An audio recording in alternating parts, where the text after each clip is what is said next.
he was like, yeah, I spent two winters, and half the time I wasn't wearing clothes. I was like, all right, that's cool. Do you, buddy?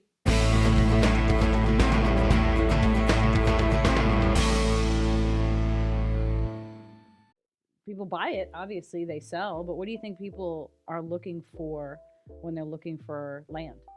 Oh, that's a really good question. A number of things, honestly.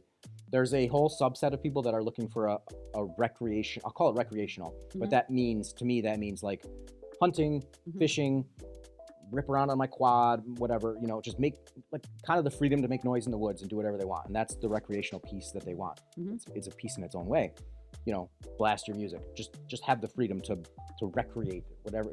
The guy that lived up in that one cabin I was talking about, so he had actually spent about 2 winters living there, and there was no electricity. It was off grid, and he was an avid hunter, and he would just open up his window, literally his back window, and just shoot deer and then process them and eat them all winter, and like squirrels and stuff. So there's the people that want the recreation. There's some people that just actually want peace and quiet. So it's almost the opposite. It's like, I want a secluded place where I don't hear the city or the noise of the highway or whatever it is that they have in their everyday life. They want a place to read a book, have coffee, look at the deer, hear the birds, whatever, and their peaceful getaway, their serenity.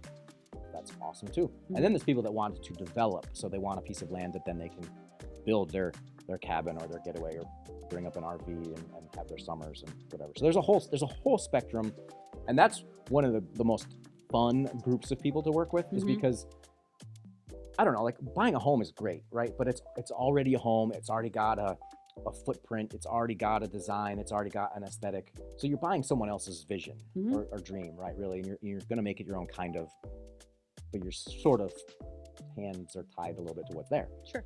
Land and people that want to build, they've got all these great ideas, and it's so fun to just talk to people and hear like what they want to do. And there's always like, oh, I want to do this first, and then within 5 years I want to do this, and then with 10, and it's really great. And now that I've been in the business for a few years, it's fun to talk to people that I've worked with in the past, and to hear their stories, and to visit once in a while, or I drive by a property and like, oh, they finally got their thing up, or whatever it was they talked about. And it's really cool to see people implementing that vision.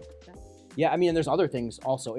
Just so people might not know, but if you get I don't want to go too much into land, but if you get a large enough parcel and with enough contiguous wooded acres, you can actually enroll parts of that property into a New York program called the 480A Forestry Management Program. I saw that. Which is amazing.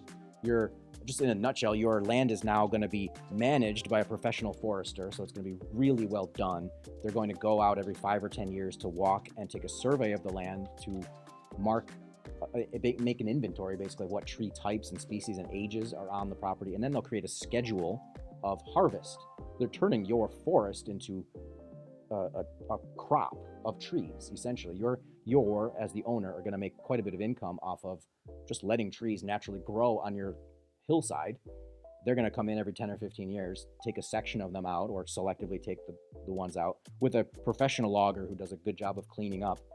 You're going to end up getting, I don't want to quote a number, but I think it ends up being like in the 70% of the income, because you have to pay the forester, you have to pay the logger, and there's some tax involved.